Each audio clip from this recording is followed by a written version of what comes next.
تا حالا شده ببینی که کسی مثل من همچین انیمیشن خیلی باحالی داره داخل راه رفتن و داخل زدن حتی، یا حتی مثلا ویلیجراش یا آرگونه و اینا خیلی باحالتری شده و انیمیشن خیلی قشنگتری داشته باشه. تا حالا دیدی؟ خب حتما دیدی. مثلا اینجا راه کن، اگه تو هوا باشی این چک نمیزی. مثلا من از اینجا میپرم، راه کن. همطور ببینید خیلی انیمیشن باحالیه. جز این داخل شنا کردن رو خیلی باحاله. مثلا اینجا راه کن، من بیام اینجا ببینی آب میپاشه، خیلی خفن میکنه بازی و مثلا پیلیجرها رو راه کن میکشمش به چه باحال میبینی.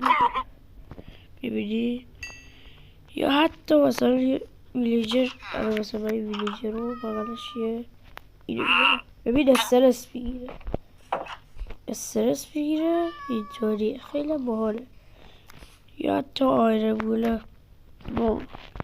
در کار خیلی باحاله این باد. حالا این باد اسمش چیه؟ داخل چه برنامه‌ای نصب میشه؟ کجا باید نصب کنم؟ اونم برای بدراک. خب دیگه میبینید برای بدراک من دارم بازی میکنم باید کجا نصبش کنم بهتون میگم. ولی اگر شما باید چنل من حساب کنیم و به 30 تا ساب برسونید حتی بالاتر میشه، خیلی ازتون ممنون میشم و خوبگر میشه چه باحاله. خیلی ممنون میشم دیگه اگه چنل من 30 تا ساب برسونید.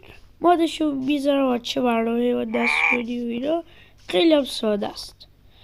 ببینم چی کار میکنید دیگه. تا ویدیو بعد خدا نگهدار.